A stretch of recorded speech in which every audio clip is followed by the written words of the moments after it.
기업 10곳 가운데 9곳이 내년 기업 경영 환경이 올해보다 더 어려울 것으로 전망했다.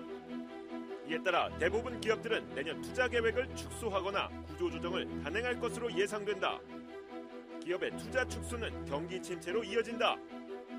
일자리 창출은 고사하고 있던 일자리마저 없어지며 침체된 경기는 더욱 수렁으로 빠져들 수밖에 없다. 장기 침체 늪에 빠져들고 있는 한국 경제. 머니투데이 방송 MTN이 특집 대담으로 마련한 기업 환경 이대로 좋은가? 경기 위축을 심화시키는 기업 환경 악화에 대한 해법을 모색해본다.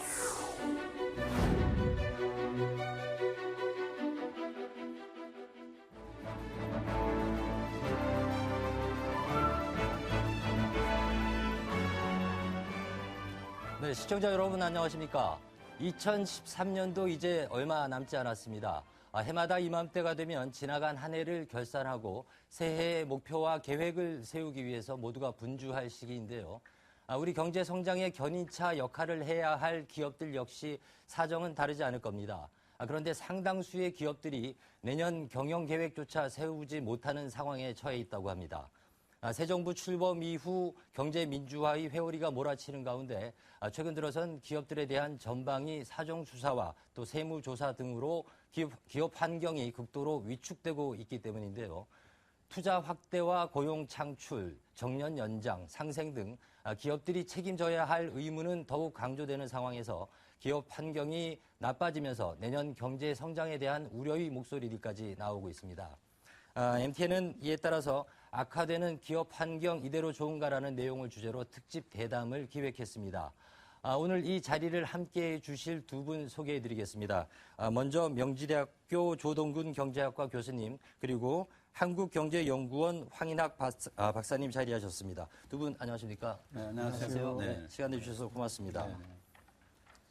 네, 저희가 오늘 다룰 주제가 좀 무겁습니다. 본격적인 대담에 앞서서 최근 기업들의 분위기를 먼저 좀 들어보고 싶은데요. 먼저 조동근 교수님께 질문을 좀 드리겠습니다. 정권이 바뀔 때마다요, 기업들에 대한 수사 그리고 처벌이 되풀이되어 오긴 했습니다만 이번엔 규모와 수위에서 특히 강도가 좀 높은 것 아닌가 하는 의견들이 있는데 어떻게 보십니까? 좀 답답하네요. 네, 사실 뭐 정권이 힘 있을 때 기업에 대해서 압박도 하고 수사하는 건 맞는데 네네. 그 힘 있을 때가 꼭 정권이 바뀔 때는 아니잖아요. 네, 그래서 좀 심각한 좀 우리가 좀 버려야 될 어떤 잔재죠. 자칫하면은 정권 초라하면은 과거 정권에 대해서 어떤 좀 뭐 보복성으로 이렇게 비칠 우려가 있거든요. 네, 그래서 이제 그런 거 좀 자제해야 되고 그리고 우리가 좀 뭐 많이 발전했잖아요. 그래서 이제 정치권에서 이제 이렇게 보듯이 뭐 기업은 사실은 이제 그 시장에서 크기 때문에 옛날같이 뭐 정권이 비호화해서 큰 건 아닙니다. 그래서 좀 우리가 좀 미리 좀 이렇게 좀 잘못 이렇게 예단하고 기업을 옥죄이는 게 아닌가 하는 생각이 들고요. 네네. 구체적으로 뭐 얘기를 좀 정확히 하면은 그 뭐 효성이죠, 효성. 네, 뭐 이제 간접적인 사돈 기업인데 아마 불이익을 받았으면 받았지 이익은 안 받았을 거예요. 네, 그러니까 그런 걸 보더라도 우리가 좀 정경을 분리해서 안전하게 좀 방화벽을 쳐야 될 것 같아요. 그래서 하여튼 정권 초 이건 상당히 조금 잘못된 것 같아요. 그러니까 잘못되면 이걸 바로 잡아야 되지만 왜 정권 초입니까? 그러니까 보복성을 비치게 되고 또 어떻게 보면은 이제 거기에 또 사실은 이제 논리 이외에 다른 어떤 감정이 들어갈 수 있는 통로가 되는 거죠. 네, 그래서 특히 기업의 어떤 뭐 환경으로서 뭐 환율, 금리도 중요하지만은 이런 제도 환경이 더 중요합니다. 네, 그래서 기업이 마음 놓고 뛸 수 있는 어떤 멍석을 안전하게 깔아주는 게 좋겠죠. 네, 그렇습니다. 네, 저희가 오늘 그 얘기를 앞으로 이제 본격적으로 할 텐데요. 앞서서 일단 황인학 박사님께도 한번 여쭤보고 싶은데요. 이 정권이 출범하면서부터 경제 민주화 기치를 내걸었는데 기업들이 상당히 긴장을 했거든요. 기업 쪽을 많이 만나실 텐데 재계의 분위기가 어떤가요? 물론 뭐 당연히 안 좋죠. 지금 조동근 교수님께서도 말씀하셨는데 최근에 그 경기가 상당히 안 좋은데 그렇죠. 국제적으로도 그렇고 국내적으로도 그렇고 근데 기업들이 그 경기 변동 리스크보다도 지금은 규제 리스크라든지 또는 사법 처벌 리스크, 뭐 조사 리스크 이쪽에 더 긴박하다라고 말할 정도로 저 내년도 사업 결정이라든지 투자 의사 결정 같은 것을 전혀 못 하고 있습니다. 그러니까 상당히 좀 분위기가 가라앉았죠. 네, 그렇죠. 가라앉았을 것 같은데 실제 기업인들을 좀 자주 만나실 기회에 있을 것 같은데 만나시는 기업인들의 말을 좀 전환해서 전해주시면 어떤가요? 뭐라고 뭐 얘기합니까? 솔직히 그 기업인들이 뭐 이거 대놓고 이렇게 말씀들은 안 하십니다. 하시겠죠. 네네. 근데 최근에 그 어떤 그 한 외국 투자 기업인데 뭐 네. 이름을 대면 다 알만한 상당히 그 많이 그 국내에 투자한 업체인데 네네. 그 업체에 계신 분이 그런 얘기를 했어요. 그 한국 기업들은 거의 뭐 내후 외환의 그 상태에 빠져 있는 거다. 네. 엎친 데 덮쳐 있다. 네. 경기도 어려운데 정부가 투자 활성화라든지 경제 활성화를 위해서 제도적 뒷받침을 하는 게 아니라 경제 민주화라는 이름으로 국회에서 온갖 그 과잉 규제 또는 불량 규제들이 양산되다 보니까 기업들이 어쩔 바를 모른다. 네네. 이런 이야기도 있었고 또 한편으로는 이게 지금 그 경제 민주화 규제 입법도 끝난 게 아니라 앞으로 또 무엇이 남아있죠. 어떻게 될지 모르거든요. 네네. 특히 이 외국계 그 대기업의 입장에서는 통상 임금 범위가 어떻게 결정되냐에 따라서 자기네들은 글로벌 전략을 재편할 수도 있다. 다시 말하면 한국에 대한 투자 계획도 재고의 여지가 있다. 이럴 정도로 그 한국 내 투자가 상당히 위축되어 있는 것 같습니다. 네네. 외국계 기업이라서 일단 느끼는 게 이제 규제의 문제가 아닐까 싶은데, 근데 당장 국내 기업들은 규제뿐만이 아니거든요. 네. 그럼 우리나라에서 벌어지고 있는 기업에 대한 세무조사 그리고 또 사정수사 등이 과연 어떻게 이루어지고 있는지 그 현황을 저희가 준비했는데요. MTN 산업부 기자들이 취재를 했습니다. 먼저 VCR 함께 보시고 계속해서 얘기를 나눠보시죠. 제약사들의 불법 리베이트로 시작된 국세청의 기업 세무조사. 이후 역외탈세 논란으로 세무조사가 전방위로 확산되면서 올해 추징금을 부과받은 기업만 20곳에 이릅니다. 추징금 규모는 무려 1조 원, 지난해보다 무려 21배나 늘었습니다. 기업별 추징금 규모는 효성과 OCI가 3천억 원, 동부하이텍은 자기 자본의 3분의 1 수준인 778억 원에 이릅니다. 동아ST와 코오롱글로벌, 서희건설은 지난해 번 돈보다 많은 추징금을 부과받았습니다. 지난해 기업별 최다 추징금이 236억 원인 점을 감안하면 올해 추징금 규모는 최대 15배까지 늘었습니다. 아직도 현대차, 포스코, 롯데 등의 세무조사가 마무리되지 않은 상황. 4개월째 세무조사를 받고 있는 롯데그룹은 역대 최대 규모 추징금에 형사처벌 가능성까지 나오고 있습니다. 이런 가운데 국세청은 정기 세무조사를 받는 기업을 현행 689개에서 1,114개로 2배 가까이 늘린다고 밝혔습니다. 최근 강화된 세무조사로 세무 리스크가 확대된 측면이 있는데요. 기업들의 투자 리스크에 더불어 세무 리스크까지 높아져 기업들의 투자 활동이 위축되지 않을까 우려가 됩니다. 공정거래위원회 역시 내년 과징금 규모를 올해보다 15%가량 높여 7천억 원의 과징금을 부과하겠다는 계획을 밝힌 바 있습니다. 추징금이나 과징금만 받은 기업들의 사정은 그나마 나은 편. 30대 대기업 가운데 횡령과 배임 등의 혐의로 검찰 수사를 받거나 이미 구속된 기업 총수만 7명에 이릅니다. 배임과 횡령 등의 혐의로 최태원 SK 회장과 김승현 하나그룹 회장이 구속됐고 이재현 CJ그룹 회장은 비자금 조성 혐의로 구속됐습니다. 조성래 효성그룹 회장은 탈세 혐의로, 현재현 동양그룹 회장은 사기 등의 혐의로 검찰 조사를 받고 있습니다. 총수 공백 상태가 장기화된 기업들은 내년 사업 계획조차 짜지 못한 채 연말을 맞는 상황. 세무 리스크와 오너 리스크가 어느 때보다 커지면서 기업들이 급격하게 위축되고 있습니다. 머니투데이 방송 염현석입니다. 네, VCR 같이 보시고 마음이 좀 무거우실 것 같은데요. 조 교수님, 일단 기업에 대한 수사가 언제부턴가 이제 검찰에서 수사를 하고 나면은 결과는 반드시 총수를 구속을 시키는 게 관행화되다시피 이제 자리를 잡았거든요.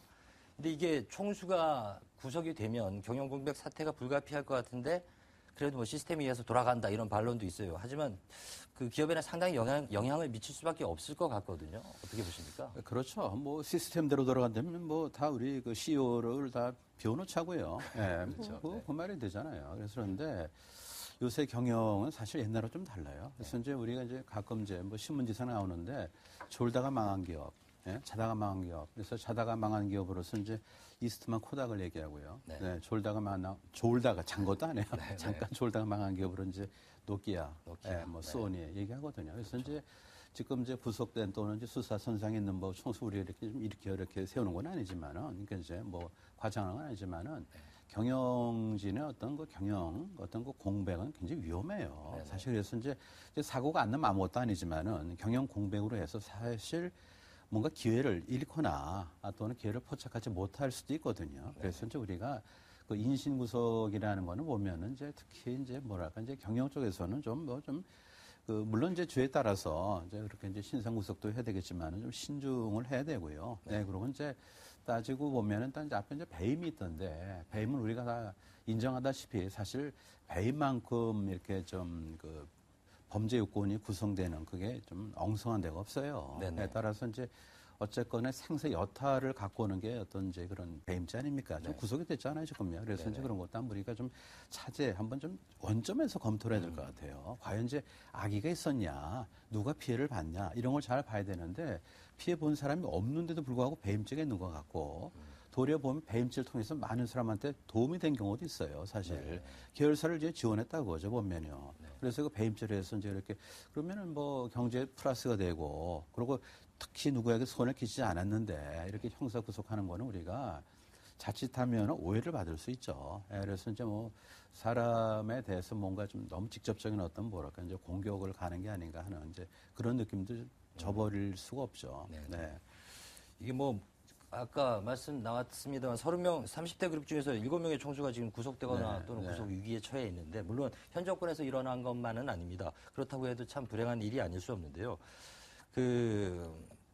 교수님 말씀 듣다 보니까 그 횡령 배임에 대한 이제 문제 제기를 해 주셨는데 과거에는 말이죠. 오너들이 좀 재산을 빼돌린다거나 하기 위해서 그런 유형의 횡령들을 하는 경우가 있었습니다. 분명히 있었는데요.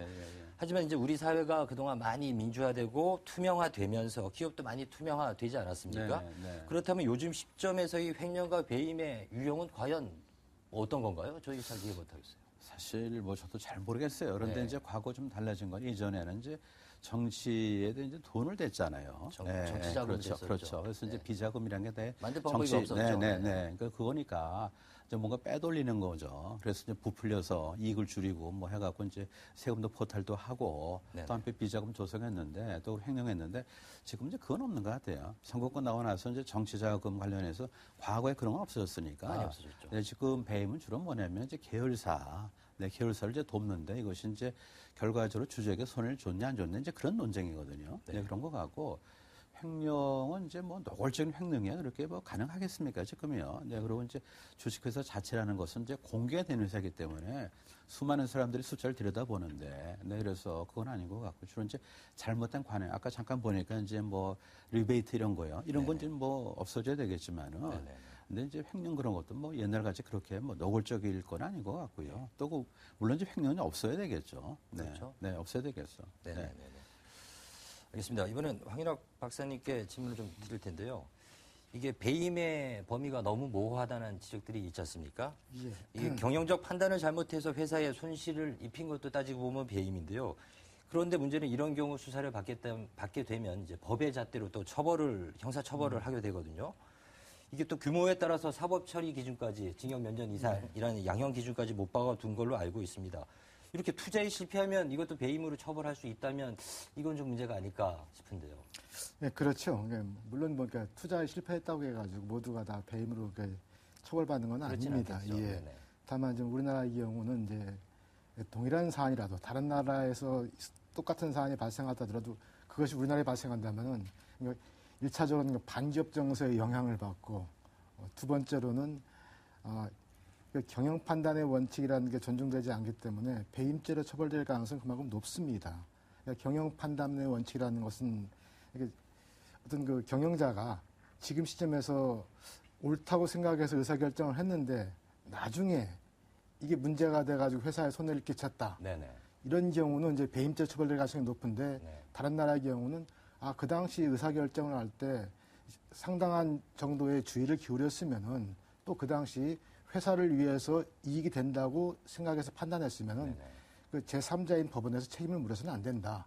만약 책임을 묻는다면은 모든 그 기업가적 의사결정이라는 게 한쪽으로는 이익의 기회가 있지만 또 다른 한쪽으로는 이 손해, 리스크를 테이킹을 하는 건데 그렇죠. 그 리스크 테이킹을 막게 되면은 그 나라의 경제 자체가 문제가 되니까 어느 정도 리스크 테이킹 의사결정에 대해서는 그 면책 조항을 두는 겁니다. 근데 우리나라는 그게 없어가지고 항시든 언제든지 이 배임죄로 처벌될 가능성이 높다. 이래서 이제 그 문제가 되고 있습니다. 좀 말씀드리니까 사실 그 논리를 우리가 연장하면요. 네. IMF 때는 정책의 어떤 미스가 꽤 큰 역할을 했어요. 제가 그 질문 드리려고 적어놨는데요. 당시엔 법원에서 잘못된 정책적 판단에 대해서는 법적 책임을 물을 수 없다고 그러니까 결론 냈거든요. 그 논리가 맞다면은 그 당시에 재경부 장관 등등요. 그렇죠. 똑같은 배임죄는 그 당시 얼마나 많은 사람들 고통을 줬습니까? 근데 그렇죠. 그 나름대로 그 당시는 최선의 노력을 한 거죠. 그러니까 저희가 볼 때는 그때 이제 잘하지 못했어요. 기초적으로 이제 그때 정치판도 어지러웠고 이제 뭐 기억하시겠지만 이제 선거 있었잖아요. 그래갖고 이제 7월 달에 기아 자동차를 가는데 그 당시 이제 유력 후보 김대중하고 이휘청 후보가 왔다 갔다 하면서 정치가 어려웠고 또 그러고 환율도 그때 우리가 관리를 잘못했죠. 너무 고평가됐죠. 그래서 이제 등등도 굉장히 뭐 IMF를 갖고 온 원인이 되는데 그에 대해서 우리가 뭔가 시행착오를 통해서 우리 배우는 노력을 하는 거죠. 그 당시에 뭐 정책 관리 우리가 뭐 좀 비난하거나 무슨 처벌하거나 하지는 않았잖아요. 그렇다면은 그 경영자도 그 당시에 최선의 노력을, 그 다음에 이제 정보를 다 모으고 나름대로 고독한 판단을 통해서 결정한 결과가 그것이 고의적인 어떤 그런 뭐 악의가 없었다면은 그 결과에 대해서 책임을 묻는 것 자체는 크게 잘못된 거죠. 그게 뭐냐면은 이제 운에 대해서 운이 따르고 안 따르고 있는데 운에 대해서 책임을 묻는 거는 마찬가지죠. 그거는 그래서 저는 배임을 보면서 우리 사회가 참 성숙하지 않았다는 게 뭐냐면은 실패된 관용이 없는 게 여기서는 그대로 드러나요. 그럼 누가 기업가 정신을 발휘하겠습니까? 사실 배임죄 들어가면 아무것도 안 해야 돼. 근데 아무것도 안 하는 것도 배임죄 걸릴 줄 몰라요. 그럴 수도 있죠. 그러니까 이건 해도 안 해도 무슨 뭐 처벌하는 사회 그건 아니거든요. 그래서 그 기업이라는 건 사실은 늘 뭐 자다가 이제 문득 이렇게 일어날 수 있는 게 기업일 것 같아요. 왜요? 이제 항상 변수가 많으니까 그런 사람들한테 판단을 잘못했다고 결과를 갖고 처벌한다 이거는 넌센스죠. 그래서 그 배임죄가 이렇게 그 모호하고 이렇게 범죄 구성 요건도 모호한 데다가 적용 여부도 그때그때 달라요. 그 당시 여론에 따라서 처벌의 강도도 다르고 사회적 분위기에 따라서 많이 달라요. 이러다 보니까 기업인들로서는 그 아까 우리 사회자께서 기업인들 분위기가 어떠냐 하는데 뭐 유명한 얘기 있지 않습니까? 교도소 담장이 서 있는 기분이다. 그렇죠. 바람이 어느 방향으로 부냐에 따라서 교도소 안쪽으로 떨어질 수도 있고 바깥쪽으로 떨어질 수도 있고. 그래서 항상 예비 범죄인으로서의 위기 의식을 갖고 있기 때문에 사실 이런 경우는 기업가 정신이 상당히 나쁜 영향을 주죠. 그렇죠. 그 조 교수님께 조금만 더 이제 질문을 이어갈 텐데요. 학계에 계시다 보니까 사안을 좀 더 객관적으로 아실 수 있을 텐데요. 시청자분들께서는 그 조금 전에 말씀해 주셨던 과거의 우리 국가적인 위기 때 기업들이 상당히 많이 도산했고 없어지고 했지 않습니까? 당시에 뭐 인수합병도 복잡했었고 계열사들을 통합하는 작업들도 있었고 근데 지금 와서 보니까 일부 기업들은 당시에 그 경영적 판단이 또 문제가 되는 경우들도 있을 것 같은데 거기에 대해서 항변하는 경우들도 있긴 해요, 기업들이. 이런 기업들의 항변이 좀 일리가 있어도 보이는데요. 사실 아까 이제 우리가 VCR에서 봤잖아요. 이제 효성에 나오던데 이제 효성이 이제 바로 이제 그런 케이스죠. 그런 케이스인데 이제 일단은 뭐냐면은 이제 무죄 추정에 따라서 좀 품위 있게 좀 이렇게 접근을 해야 될 것 같아요. 너무 이제 망신 뭐 이렇게 주기식의 어떤 그런 이제 수사라든지 그건 좀 곤란할 것 같고요. 그리고 또 보면은 이제 그 당시에는 그게 최선이었어요. 그러니까 지금 우리가 정확하게 뭘 봐야 되냐면은 그 당시의 잣대로 그 당시를 판단해야 되고 오늘의 잣대로 오늘을 판단해야 되는데 오늘의 잣대로 그 당시를 판단한다고요. 그러니까 이거 사실 크로스가 되면 안 되는 거죠. 지금.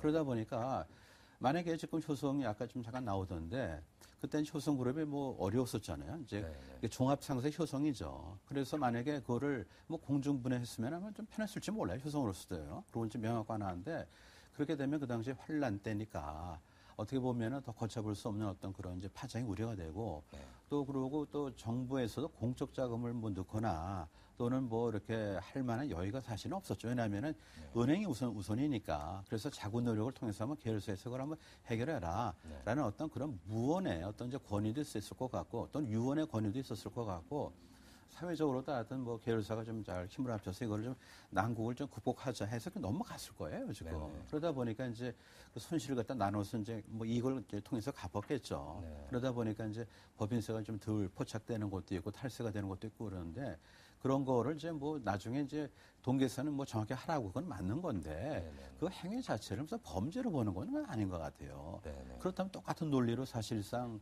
그 당시 우리 강경식 그 총리 뭐 실명을 네. 거론해서 죄송한데 그분들도 사실은 똑같은 저거죠. 처벌을 받아야 되는데 우리 그러진 않았잖아요. 네네. 따라서 오늘의 잣대로 오늘을 재고 그다음에 옛날 잣대로 옛날을 판단해야 되는데 그게 서로 엇갈리면은 그거는 굉장히 오해가 있고 네. 또 억울한 얘기가 또 될 수도 있다는 거죠. 네. 박사님께서 보시기에도 이게 15년 전의 문제로 거슬러 올라가면 과연 자유로운 기업들이 있겠느냐 이런 반론들도 좀 있거든요.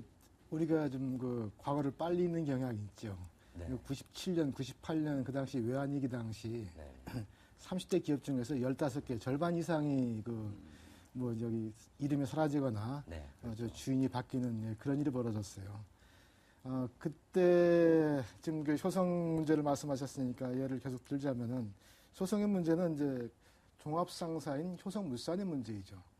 종합상사는 그 당시 모두가 다 대한민국 7대 종합상사가 사실 다 어려웠어요. 그렇죠. 수출 역군으로서 우수한 인재들을 70년대, 80년대에다 거기에 종사를 했었는데 이런 얘기를 제가 종합상사를 그때 한번 조사를 해봤었는데 하도 어려워가지고 종합상사로서는 상당히 분해하더라고요. 자기네들이 열심히 뛰어가지고 수출 이제 주문을 받아서 그 주문을 이제 국내에 들어오면은 공장을 지어가지고 공장이 또 나중에 성공해가지고 또 다른 계열사가 되고 네네. 그랬는데 이제 이게 시간이 흐르면서 이 계열사 고리를 끊어지면서 네. 모든 부실은 종합상사가 안고 이제 이익은 새로 설립된 계열사들이 보는데 이 막상 부실이 되니까 아무도 안 도와준다. 그들 이야기로는 그 당시는 우리가 콩처럼 콩을 이렇게 잉태해서 다 키웠는데 나중에는 콩깍지 취급한다. 이런 이제 억울함도 있었고 부실했던 누적된 건 있었는데 효성의 문제도 이제 그 와중에 이제 하나의 사례였고 그래서 효성이 이걸 처리할 때 두 가지 옵션이 있어요. 효성물산 이 종합상사를 그냥 법적 절차에 따라서 파산시켜가지고 해당 주주들은 유한 책임을 지고 책임을 지죠. 유한 책임만. 유한 책임을 지고 떠넘기는 거야. 아니면은 이걸 어떻게든 끌어안아가지고 그동안 이 종합상사 혜택을 본 다른 계열사들이 지원을 해가지고 같이 사는 방안을 선택하느냐. 이 두 가지인데 파산시키는 방안은 그 당시 정부도 원치가 않았죠. 그렇죠. 이미 15개 이상의 그룹들이 해체됐는데 그렇죠. 그냥 채권단들도 파산시키면 좀 효성그룹 전체 대출 채권을 회수하겠다고 압박도 했었고 그래서 그 부분은 뭐 감히 선택할 수 없는 결정이었고 또 정부로서도 암묵적으로 너희들 자체 가지고 있는 부실은 어떻게 해든지 스스로 안고 해결하라. 그래서 이제 고육지책으로 선택한 게 합병해가지고 그걸 1조 원대 적자 난 것을 10년에 걸쳐가지고 차분차분 이익 넷을 갚은 건데 이제 그 과정에서 이제 지금의 기준으로 보면은 회계 기준상 뭐 분식이 있었고 그 손금을 처리하는 과정에서 그 이익이 이제 빠졌기 때문에 이제 법인세를 덜 냈다 이렇게 평가를 하는 건데 이 부분이 이제 그 당시 상황으로 보면은 상당히 이해가 안 되는 부분들이죠. 결과적으로 그 당시 효성물산을 파산시키고 그리고 효성그룹이 해체됐다면은 그게 국민경제 또는 효성그룹의 채권자, 효성그룹의 주식 투자자 다 이득이 됐겠느냐. 결과적으로 이건 법적인 문제는 있지만은 결과적으로 효성그룹 자체도 하나의 성공적인 기업으로서 글로벌 기업으로서 성공했고 또 이 모든 채권 투자자라든지 주식 투자자도 큰 손해를 안 봤으니까 어떻게 보면은 괜찮은 의사 결정이 아니었겠느냐라고 이렇게 판단이 되는데 그럼에도 불구하고 설령 결과가 좋다 하더라도 이 배임죄는 아까 투자에 실패하면 배임죄가 성립하냐는데 투자에 이렇게 의사결정이 좋은 결과를 낳았더라도 배임죄가 성립될 수 있기 때문에 이게 애매모호하고 쥐에 걸면 귀걸이, 네네. 코에 걸면 코걸이식의 문제가 많다고들 이제 좀 이따 비판해 대안을 거죠. 좀 더 찾아보시죠. 예, 네네. 근데 사실 뭐 저도 생각이 좀 비슷하네요 보니까. 근데 네, 그러세요? 그 당시에 그 종합상사가 이제 캐시 카우죠. 그러니까 이제 현금이 많이 들어오고 나오고 하다 보니까 모든 계열사가 쓰레기를 다 갖다 버렸다고요. 부실을 갖다가. 그러다 보니까 이제 그룹 전체 부실이 다 모이다 보니까 그렇게 되는 건데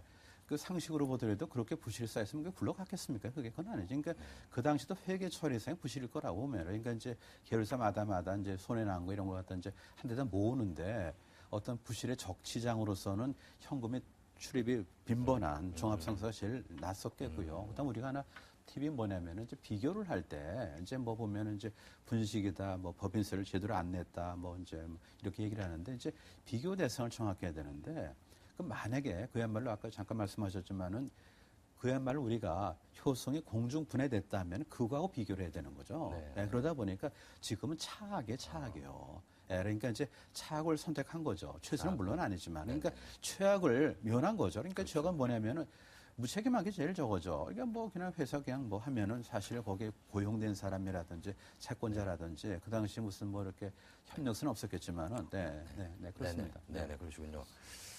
그리고 앞서 저희가 VCR에서 보셨는데요. 저희가 세무조사 리스크라는 말이 요즘 새로 생겨났거든요. 그 재계 쪽에서. 그래서 한 경제단체에다가 물어봤습니다. 현 정권 들어서 세무조사를 받는 기업들이 몇 곳이나 됩니까? 하고 물어봤더니 세다가 포기했다고 그러더라고요. 실제로는 알 수는 없고 저희 리포트가 세무조사를 받고 실제로 추징금을 낸 기업들이 작년에 2배고 그 규모가 무려 21배다 현재까지. 근데 아직도 끝나지 않은 사안이거든요.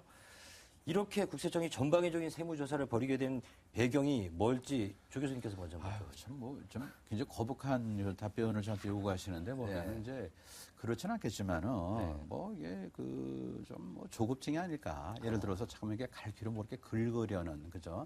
근데 그래봤자 이삭을 죽을 거예요. 이제 정확한 어떤 이제 팩트를 말씀드리면은 세금이 안 거치는 건 세금을 조금 누가 안 내서는 아닙니다. 물론 이제 가끔 보면 안 낸 사람이 있겠지만 전체적으로 경기가 안 좋으니까 세금이 안 거치는 거죠. 근데 우리 오해라는 거예요. 누가 세금을 안 냈네. 그래서 그냥 샅샅이 뒤지는데 샅샅이 뒤지는 어떤 그 비용이 굉장히 좀 크다고 봐요. 그러고 하나 이제 사실을 말씀드리면은 최근에 경제 성장률이 5% 이상 되면요. 반드시 그 사전에 그 목표로 한 세수가 거쳤어요. 그런데 성장이 떨어지면은요.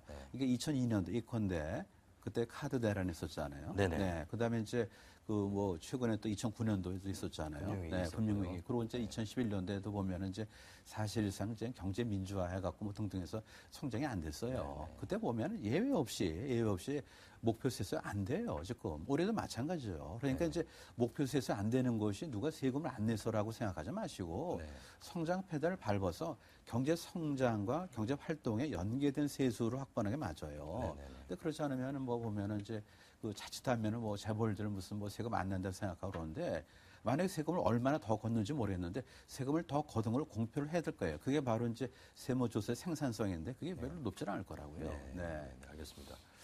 근데 그 추징액 규모도 지금 상당히 불었거든요. 무려 최대 15배, 작년 최다, 올해 최다를 비교해 봤더니 기업들이 이런 추징금을 내고 과연 투자를 할 수 있겠느냐 이런 우려들도 있어요. 어떻게 보세요? 그렇죠. 이게 추징금이 좀 과다하다는 의견이 많죠. 이전에 우리 한국경제연구원에서 이제 과잉 범죄와 관련된 그 국제 심포지엄을 개최한 적이 있었는데 그때 덴마크의 모 교수가 발표를 하면서 덴마크에서는 담합이나 공정위 관련 범죄에 대해서 최대 관련 매출액의 1.1%까지 과징금을 매겼다.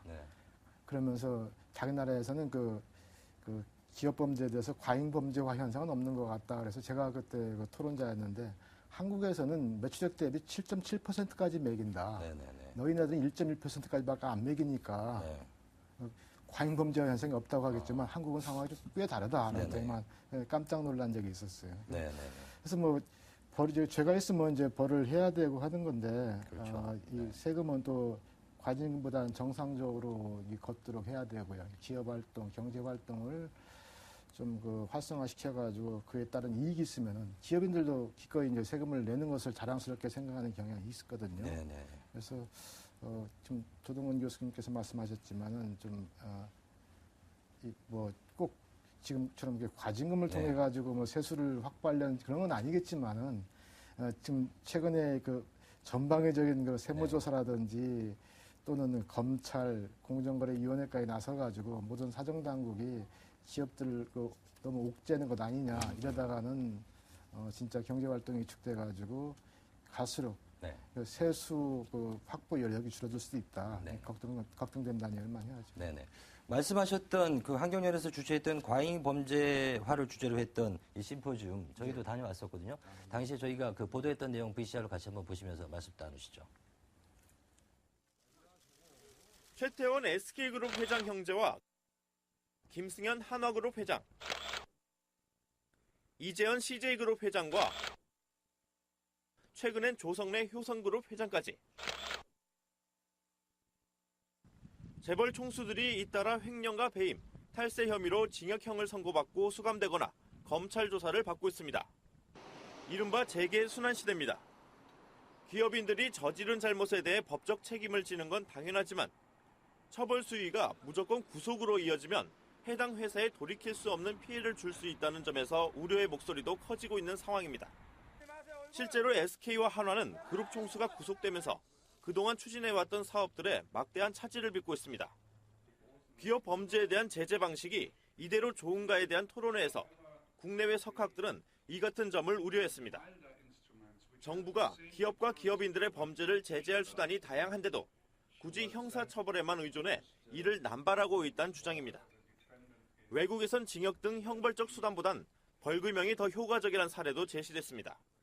In cases of jail, imprisonment in jail, in Germany the repeat offense quota is 70%, but for fines it is only 30%.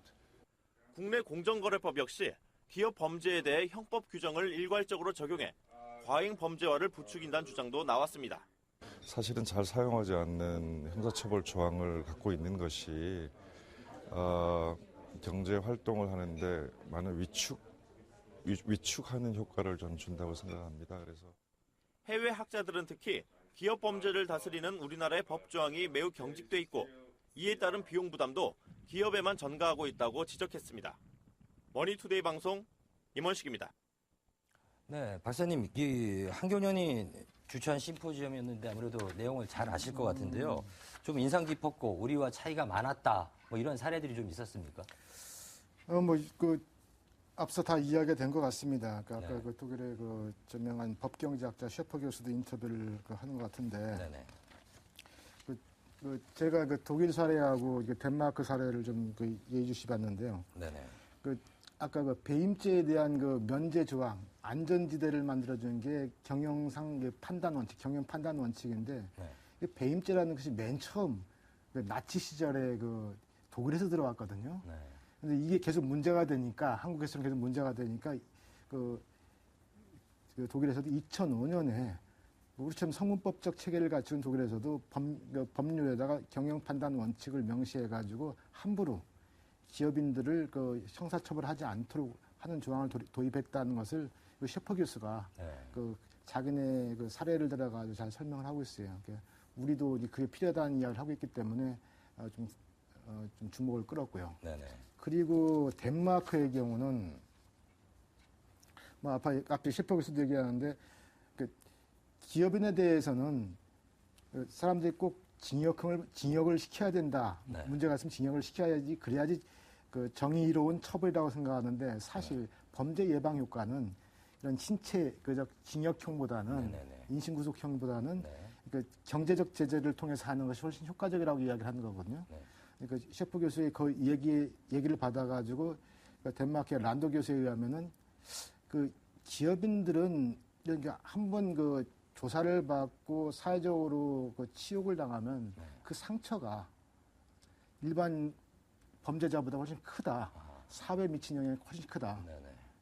외국과의 거래라든지 이런 신인도 하락, 신인도 하락, 평판, 낙인 이런 것이 효과가 크기 때문에 기업인에 대한 처벌은 셰퍼 교수와 또 다른 차원에서 그런 형사처벌, 인신구속형 처벌보다는 될 수 있으면 경제적 제재를 하는 것이 법경제학적으로 효과적이다라는 이야기도 있었고, 또 하나는 어떤 그 법률 보면은 우리나라의 배임죄가 그런 경우인데 그 법률 구성 요건도 굉장히 추상적이라서 내가 지금 이런 행위를 하는 것이 범법 행위야 아니야가 판단하기 어려운 경우가 있고, 또 나중에 그 어떤 행위가 있을 경우 불법 여부를 따지기 어려운 이런 그 법적으로 굉장히 불확실한 환경 하에서는 너무 과도하게 처벌해서는 안 된다.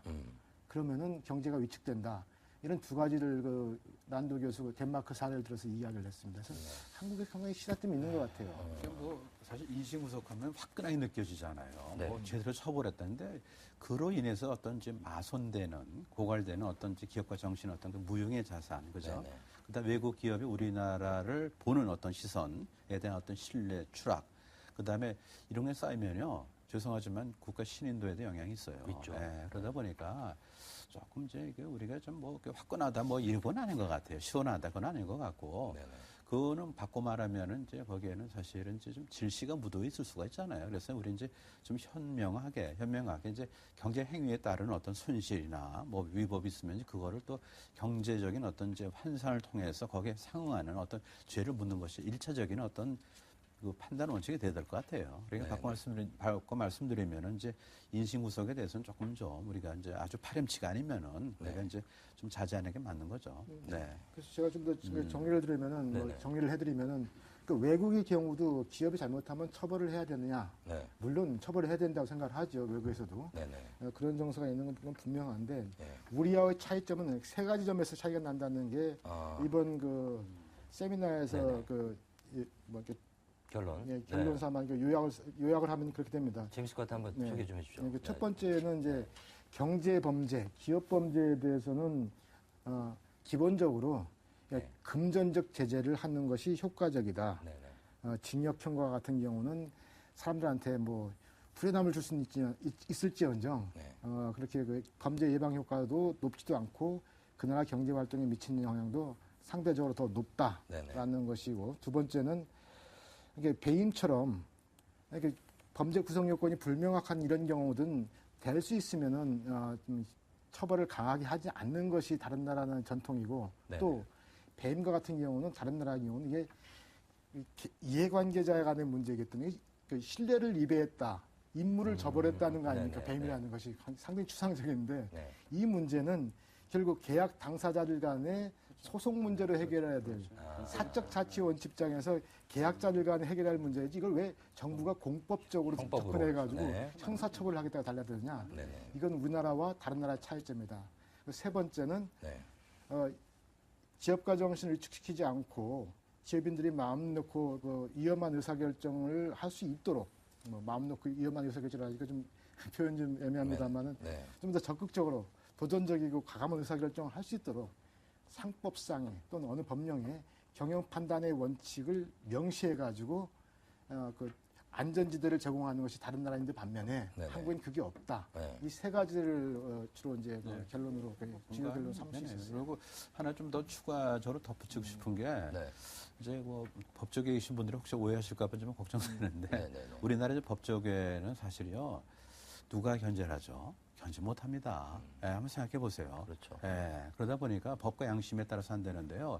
그게 아니거든요. 그러니까 그쪽 법과 양심이라는 것은 사실은 전형이 될 수가 있고, 때에 따라서는 어떤 고집도 될 수 있고, 어떤 뭐랄까, 시장 가치를 지향하는 사람한테는 굉장히 독소적인 그런 이제 판결이 될 수가 있어요. 근데 최근에 보면은 이제 기업인에 대해서는 중용주의가 좀 선호되는 경향이 있어요. 그래갖고 마치 이제 이게 우리가 어떤 이제 생산성을 찾잖아요. 그렇죠. 그런 식으로 이제 재판에서 뭐냐면 이제 그렇게 이제 눈에 띄는 형태로 이제 뭐 가시적으로 누구를 이제 구속을 하고 그렇게 해서 이게 조금 뭔가 인센티브, 좀 심지어는 인센티브까지가 혹시 그 안에 내재된 게 아닌가.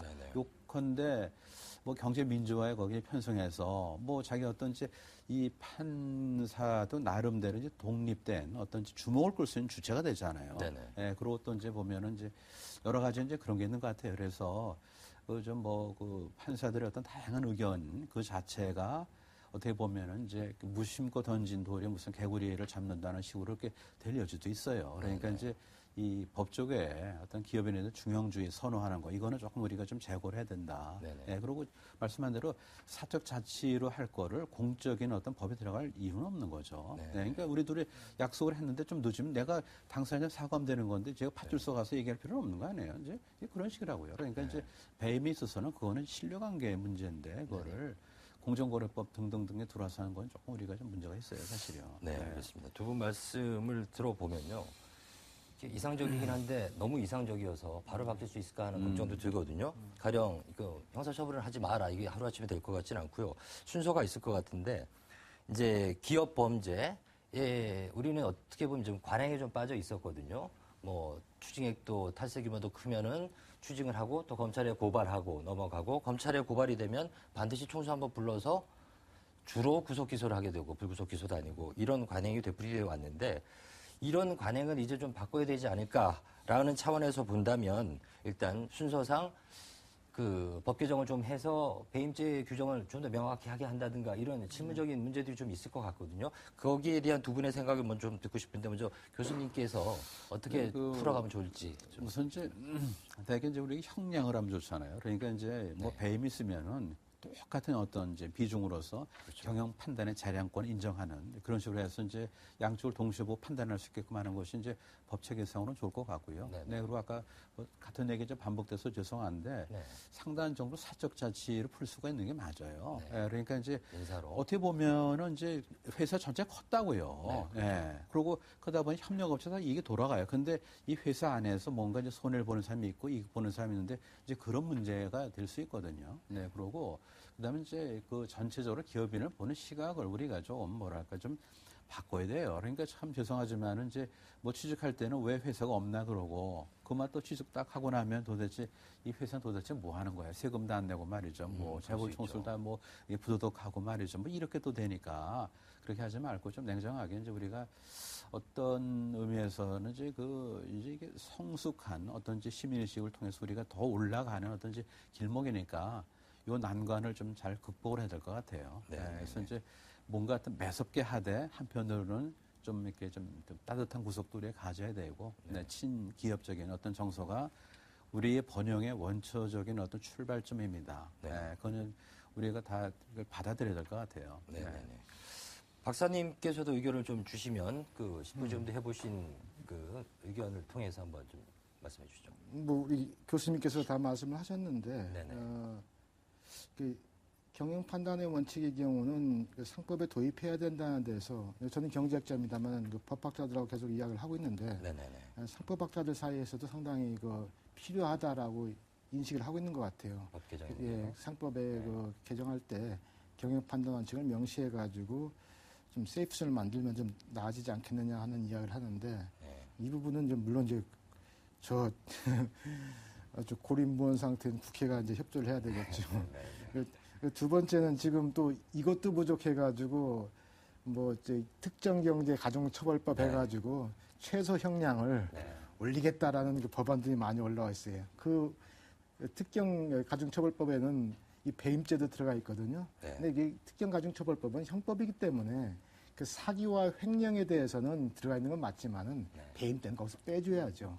그렇지 않으면 계속해서 형사처벌이 돼야 되기 때문에 문제가 끊이지 않을 겁니다. 그리고 이제 한 가지 우리는 여기 그 정부 권력을 상대로 해가지고 정부 권력이 잘못됐을 때 기업들이 소송 걸기가 되게 어려워요. 그렇죠. 근데 못하죠. 못하죠. 어떻게 합니까? 그걸 할 수 있어야 되거든요.